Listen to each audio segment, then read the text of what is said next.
Good evening, Professor Galloway, fellow MCAA students. My name is Dale Ziola, and my character of quality topic is caring. President Roosevelt, many years ago, coined the phrase, "People don't care what you know until they know that you care," which has since been repeated a number of times by many people and makes perfect sense. Something you must believe in to be an educator. Josh Shipp said every kid is one caring adult away from being a success, meaning all it takes is someone believing in you to make you believe in yourself. Great things can happen. And Jesse and Brian Mateo, even the smallest act of caring for another is like a drop of water. It will make ripples throughout the entire pond. Which takes us to the movie Pay It Forward. A small act of kindness here makes someone else feel good, makes them go out of their way, and it carries on throughout the world. Joe Kirstein wrote a book called Building the Championship Football Program. He was the head coach at Glendale Community College, won a national championship in a very, very competitive football conference, and he built his program on what he called the characteristics of champions. In my years as a coach, we've adopted this and used this to talk to our kids, and which led me to choose my topic for the quality of character and why I chose caring. Coach Kirsten uses 6 points: truth, trust, caring, commitment, competitive drive, and willingness to sacrifice. He believes that these characteristics are found in champions on and off the field. The point is that when an athlete sees success, he's able to look back on what got him there. When the game is over, they're able to reflect and figure out why they were successful. Because they put in the hard work, because they cared for their teammates, what made them do the work when nobody was looking, what made them go to their off-season workouts, what made them do their homework and take care of their bodies and make wise choices so that they had the ability to compete when the time came.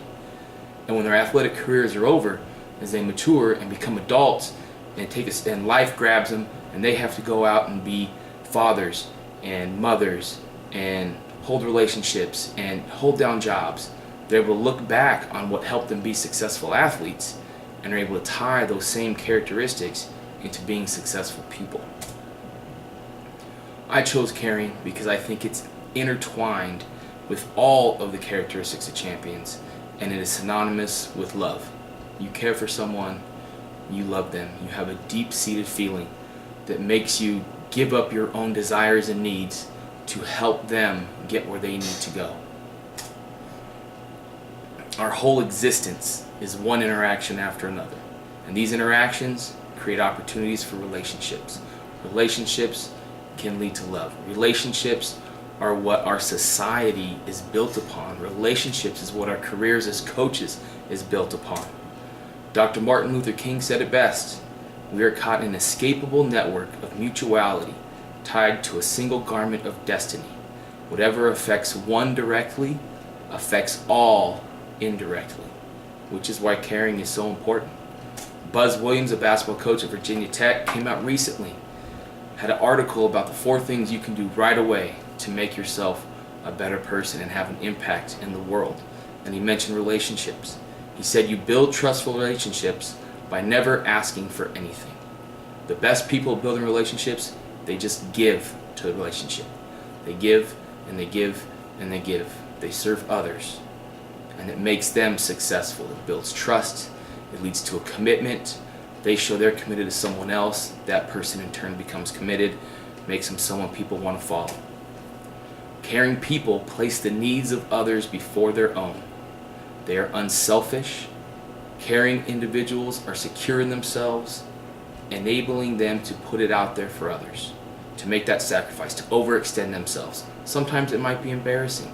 Sometimes other people may judge, but you know you're doing the right thing. You have the confidence in yourself to be able to do that and realize the value in all team members, the value in each person. John Calipari, the coach of Kentucky, many say he's a great recruiter, a lot of one-hit wonders, not necessarily preparing those boys to be men, going to the NBA so fast. But this is the bottom line, is it's not just about working hard, it's about working together. You have to care more about the team than you do about yourself. Which is why I love football. To me, it's the ultimate team sport. On the field, it takes 11 working in harmony for success. For success on the field, it takes 22 or more to be in sync at practice. Practice success is determined on each team member's maximizing their potential and their efforts during the off season. In the grades, maintaining their relationships outside of football so that they have the ability to get to practice, obeying their parents, making good choices. Football is a passionate sport with two extremes of emotion that often lead to motivation on the field: love and hate. Sometimes you don't like the guy across from you. Maybe you're mad at someone else and it drives success. But what's more powerful is love for the guy next to you. Love for those teammates. Love is eternal. Coach Carl Bryan said taking care of you means the people in your life will receive the best of you rather than what's left of you. Meaning that you care so much, you'll do those right things so that you can be there for those people that you care about. Success comes when each person has reached their potential, so each person will bust their own tail so that they don't let their others down. And in doing so, this creates a sense of pride. You work so hard, you're willing to put your name on the work that you've done. You are willing to leave that legacy behind. Loving is caring, and caring is loving. In football and in life, it will motivate one to reach their full potential. Seeking opportunities to show you care. The smallest gestures often make the biggest difference. John Wooden, one of the greatest coaches of our time. Lou Holtz said teamwork is the foundation of success. The three universal questions that an individual asks of his coach, player, employee, employer, are: can you trust me? Are you committed to excellence? And do you care about me? Again, the characteristics of champions resurface in caring. It brings about the best in all of us. Pardon the interruption, but the video will not work in that mode, and I must switch over to here. Dr. Seuss and the Lorax.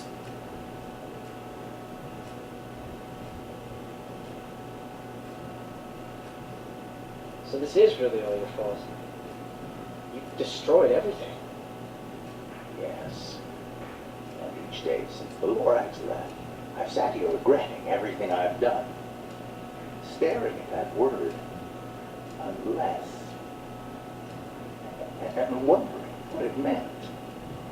But now I'm thinking, well, maybe you're the reason the Lorax left that word there.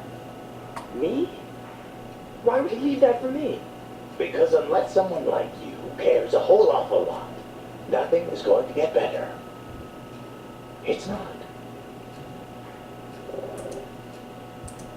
Unless someone like you cares a whole awful lot, nothing is going to get better. And what that means is we go caring. If you care about others, they will in turn care. And then positive changes can be made. Coaches have a tremendous opportunity and subsequently a tremendous obligation. Coaches should live in such a way that is a positive example to the players. Again, Joe Kirstein from Glendale Community College. Nicholas Ferroni, a teacher in New York, tweeted, "Educators are the only people who lose sleep over other people's children because we care. It drives us nuts at night to make sure that we are able to make an impact on those that are left to our charge from 8 to 3 or 8 to 5 or 8 to 7 or 7 to 7 on campus, outside of campus. We worry about them. We want what's best for them all the time." Coach Gordy Gillespie said, "Great coaches are great humanitarians. They really care for the athlete as people first and athletes second. And this is paramount to gaining respect, paramount to success, paramount to creating a difference in those kids' lives so that they in turn care about something that is greater than them, which will lead them to success, possibly on the field, but definitely when their playing days are over." In A Season of Life, Jeffrey Marks talks about Coach Poggi and Coach Ehrman and their works in Maryland with their football team and their program. And in their chapel service, Coach Poggi talked about the decision from the book of Isaiah. And the scripture goes, "A man built for others, a man built for himself." That's the question that Coach Poggi posed to his players. The scripture says, "For those with no voice, no position, no privilege, no power, no authority. You be those things for them. To seek justice, encourage the oppressed, defend the cause of the fatherless, plead the case for the widow. This leads them to why they coach. Coach Ehrman writes later in his Inside Out coaching book about finding himself and his own securities and being able to heal his wounds to allow him to be the man that he ought to be for his children and for his players, to be an example for them so they can be good fathers, so that they might be able to look past and heal whatever wrongs happen to them so that they don't continue that ever-ending circle. And this leads them to why they coach, why we should all coach, to help boys become men of empathy and integrity who will lead, be responsible, and change the world for good. Like the Lorax, one might care a whole awful lot to make good things happen, the ripple of water that the Mateo spoke about.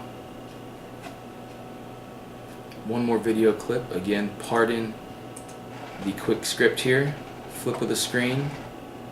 But Friday Night Lights, middle of the championship game. They're down. What's real Coach simple. reminds it's not the scoreboard that's You got 2 important. more quarters and that's it. Now most of you have been playing this game for 10 years. You got 2 more quarters, and after that most of you will never play this game again as long as you live. Now you all have known me for a while, and for a long time now you've been hearing me talk about being perfect. Well, I want you to understand something. To me, being perfect is not about that scoreboard out there.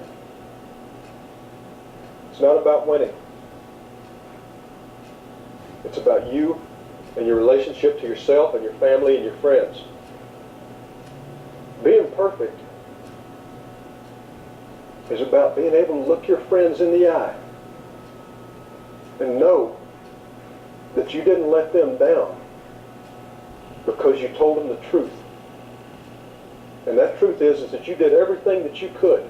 There wasn't one more thing that you could have done. Can you live in that moment as best you can with clear eyes? And Again, we find the characteristics of champions: trust, commitment, honesty, leading us back to caring. It's interwoven. Coach Rex Ryan, one of my all-time favorites. I feel I'm a player's coach. The only thing that means is I care about my players more than anything. Not that it's a loosey-goosey time, not that he lets his players get away with murder. It's about that he cares about those players. He still is there to be an example, to lead the right way. Bill Walsh, one of the greatest football coaches of all time, one of the best leaders we've ever had. Others follow you based on the quality of your actions, rather than the magnitude of your declarations. Again, meaning taking us back to inside out coaching, having the ability to heal from within so that we can have a positive influence on those around us. Other reasons why caring is so important. In Merkel's study, participation in sport is widely believed to improve moral character, sportsmanship, and ability to collaborate towards a common goal. However, these secondary gains in sports participation cannot be assumed and must be facilitated by positive role modeling on the parts of parents and coaches. We can't control the parents, but we can certainly do our part as coaches. Accordingly, facilitation of a negative sports environment by adults who are directly or indirectly involved in supervision of youth sports programs results in negative social behavior, which takes us to a sad fact that 70% of youth quit sports by their early teens. And what they found at Michigan State is that 30% of those quit because of a negative experience with a coach, because that coach is coaching the way he knows how, the way he was taught, by a transactional coach that he had to deal with once upon a time, and now that's what he knows. But if we are transformational, inside out coaches, we're able to make sure that we have a positive influence on our pupils. If we are a positive influence, if we care about them, if they know we care about them, we're able to engage them and keep them involved. 70% of engagement is linked to the atmosphere of that team, created by the coach, what the leader creates. Engaged individuals will deliver an additional 30% in their discretionary efforts. Athlete-centered coaching keeps athletes engaged because they know that you care. Here's Teddy Roosevelt again. The coach must understand themselves and athletes in order to treat as individuals. In order to get the best out of them, they must show them that they care. We must care to take the time to get to know them in order to get these results. Again, we're back to inside-out coaching. Coach Ehrman in The Season of Life. Coach Bruce Brown says good coaches encourage and motivate. Great coaches motivate through love and get every ounce of attention and energy from their athletes. They can get people to do all they're capable of and enjoy it. Keeping that engaging process, keeping your athletes motivated because they know that you care, so they care to follow, they stay involved in sports, and all the great things that we want them to get out of sports are now possible. That small water drop, their engagement, can be the ripple effect that creates change in our society. I leave us with Steve Jobs. If you are working on something exciting that you care about, you don't have to be pushed. The vision pulls you. Again, we take that back to Coach Brown, the engagement. It pulls the athletes with us. It pulls them to be caring and to help those and be a difference maker and to serve others. Thank you.